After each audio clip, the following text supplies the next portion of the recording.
আমরা চিন্তা করছি যে সরকার কোনো সিদ্ধান্ত নিয়েছে ইতিমধ্যে। সরকারের কাছে ঐকমত্য কমিশন তাদের সুপারিশ পেশ করেছে, সেই সুপারিশগুলি immediate after they submitted the suggestions সরকার কিন্তু এটাকে পাবলিক করে দিয়েছে। পলিটিক্যাল পার্টির লিডাররা যেমন এটা দেখতে পেয়েছেন, দেশের জনগণও দেখতে পেয়েছেন। এর পরবর্তীতে আমরা দেখলাম আমাদের এক্সিস্টিং পলিটিক্যাল পার্টিগুলির মধ্যে মেজর কোয়ার্টার্সে যারা লিড করছেন নানানভাবে, তাদের মধ্যে ভিন্ন ভিন্ন রকম প্রতিক্রিয়া দেখা দিয়েছে।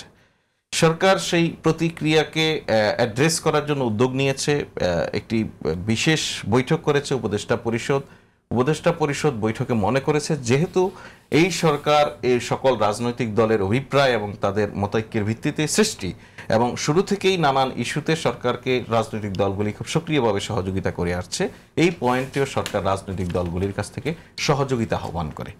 সে আহ্বান করে তখনই বলেছিল যে আপনারা আমাদেরকে যদি ঐক্যবদ্ধ পরামর্শ দিতে পারেন আমাদের সিদ্ধান্ত গ্রহণের সুবিধা হয়, এবং সেটা যদি 7 দিনের মধ্যে হয় তাহলে আমাদের জন্য ভালো হয়। 7 দিনের মধ্যে প্রকাশ্য কোনো সুপারিশ আমরা রাজনৈতিক দলগুলির কাছ থেকে পাইনি, এবং এখানে আমি আপনাকে বলে রাখি যে শুরু থেকেই সরকারের সঙ্গে রাজনৈতিক দলগুলির সঙ্গে প্রকাশ্য অপ্রকাশ্য যোগাযোগ নিয়মিতই আছে, সেটা এখনো অব্যাহত আছে।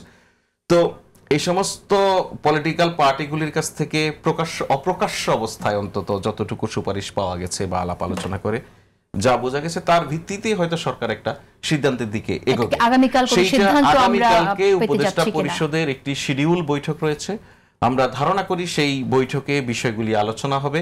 এবং আপনি যেটা ইন দ্য মিন টাইম বলেছেন যে মাননীয় প্রধান উপদেষ্টা জাতির উদ্দেশ্যে ভাষণ দিবেন দুপুরের দিকে, এখন পর্যন্ত আমরা জানি না জাতির উদ্দেশ্যে ভাষণে তিনি কি বলবেন। তবে আমিও আপনার মতো একজন নাগরিক হিসেবে ধারণা করি যেহেতু জাতির সামনে এখন এটা একটা সংকটের জায়গা যে পলিটিক্যাল পার্টিগুলি ভিন্ন ভিন্ন মতকে একটা জায়গায় নিয়ে আসার চেষ্টা, আপনি যদি খেয়াল করেন দেখবেন যে বিএনপির পক্ষ থেকে বলা হয়েছে সরকারের ভূমিকা চায়, এবং জামায়াত ইসলামের পক্ষ থেকে বলা হয়েছে যে সরকারের ভূমিকা চায়, এনসিপি সহ অন্যান্য দলও এখানে সরকারের ভূমিকা চাইছে। বিএনপির দিক থেকে আমরা যেমনটা শুনছি যে নোট অফ ডিসেন্ট সহ যদি এটা গণভোটে যায় সেটা আমি বলছি সুপারিশ ছিল সেটা এই বিষয়টাকে সরকার ভাবছে কিনা? সুপারিশ সরকার সব ভাবতে হবে সরকারকে, সরকার কোনো কিছু না ভেবে বসে থাকার কোনো সুযোগ নেই।